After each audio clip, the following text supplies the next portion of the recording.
онцгой байдлын ерөнхий газрын дарга генерал байж байна. Санжаадарч энэ жил одоо улс орон даяар их хуурайшилтай, зуншлаг муутай юм байна. Аймагуудад одоо олон газруудад төмөртэй байна. Энэ үед одоо төсвийн тодтгол нэрээр энэ онцгой байдлын ерөнхий газар, онцгой байдлын албаныхны одоо үйл ажиллагааны зардал дээр та бүхэн яаж хандж байгаа вэ? Төсөв санхүү зардлыг одоо хасж гин үү? Нэмэгдүүлж байгаа юм байна уу? Энэ алба агчид одоо үйл ажиллагаа хэвэн явуулах нөхцөл байдлаар хангагдсан уу? Одоо Монгол улсын газар нутаг ой байгалийн баялаг шатж байхад одоо бас төсөөр дутаж болохгүй хаа. Энэ дээр одоо бас яаж мэдрэмжтэй хандж байгаа вэ? Бүгдийг нь одоо тэгшдэд хасчихж байгаа юу буюу? Энэ дээр эхлээд онцгой байдлын ерөнхий газрын ариун буян дарга нэг ер нь нэг энэ төмөртэй талаар мэдээлэл өгөөч. Хичнээн газар нутаг дээр төмрийн нөхцөл байдал байна. Хичнээн албаагчд ажиллаж байна. Нөхцөл байдал ямар шуухан байна. Тэгээд энэ тал дээр төсөв санхүү нь ямар байгаа гэдэг тал дээр нэг санжаас дараа нь хариулж байна үз. За ажлын хэсгийн 4 дахь микрофоныг өгье. Онцгой байдлын ерөнхий газрын дарга генерал ариун буян дарга хариулнаа.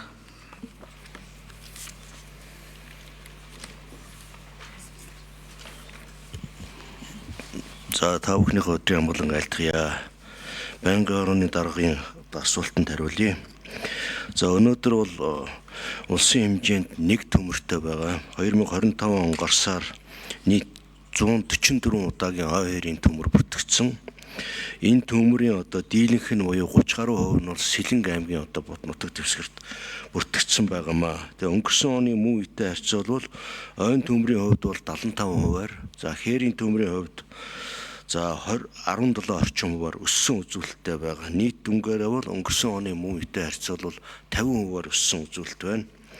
За одоо энэ ой-хоёрын гал төмөрт урьдчилсан байдлаар 68300 орчим га ойн талбай, за хээрийн 570 орчим мянган га талбай өртсөн. За урьдчилсан байдлаар 6 орчим тэрбум төгрөгийн одоо хохирол учирсан гэсэн ийм мэдээлэл байгаа. За төмөр унтраах ажиллагаанд онцгой байдлын байгууллагаас давхарцсан тоогоор бол 2900 гаруй албаагч, мөн хөлийн цэрэг, цагдаа, зэвсэг түчин, за орон нутгийн мэрэгжлийн анги буюу иргэд гээд 4500 гаруй хүн, нийт одоо 7700 гаруй хүн, 1200 гаруй автомашин, 3 нислэг тэрэгтэйгээр одоо үйл ажиллагаа явууллаа. За өнөөдрийн байдлаар улсын хэмжээнд Сэлэнг аймгийн Хөдөр суманд нэг төмрийг унтраахаар ажиллаж байна. За 3 төмөр буюу Мандал сум, Хөдөр сум, Алтан болгоны төмөр бол цормонд орсон. Тухайн одоо төмрийн унтраахаар онцгой байдлын байгууллагаас 430 албаагч, 30 автомашин, орон нутгийн одоо ард иргэд 110 хүнтэй ингээд ажиллаж байна. За онцгой байдлын байгууллагын одоо төсөв хөрөнгө оруулалтыг нэмэгдүүлэх талаар бас улсын их хурл засгийн газраас бол онцгойлон анхаарсаар ирсэн. Тэгэхдээ бидний хувьд бас одоо үнэхээр бас хэрэгцээ шаардлага бол бий.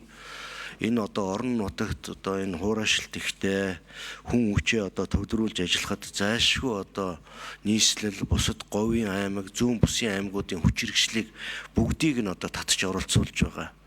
Тэгэхээр цаашдаа бол одоо үе шаттайгаар энэ хүн хүчний тоог одоо нэмэгдүүлэх, техник тоног төхөөрөмжийн хангамжийг нэмэгдүүлэх асуудал чухал.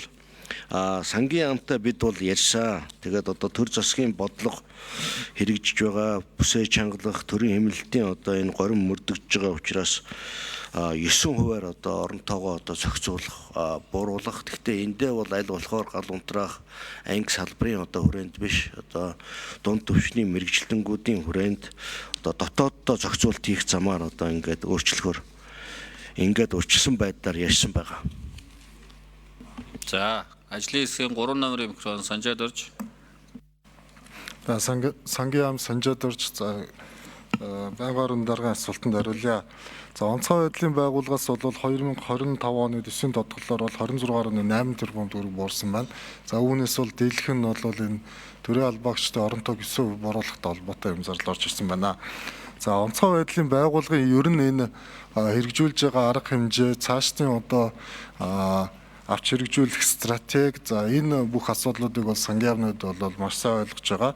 За Монгол улсын шадар сайд Амар сайхан сайдаас бол бидэнд бас энэ тал дээр бол хамтран ажиллах одоо алтан бичиг бол ирсэн байгаа. Онцгой байдлын байгууллагад бол сангийн амнууд бол ажиллаад эхэлсэн байгаа эх жилийн төсвүүдээр.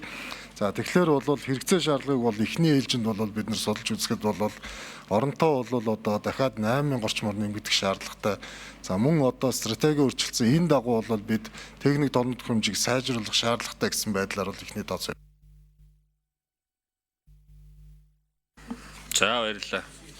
За гишүүлт асуулт асууж хариулт авч дууслаа.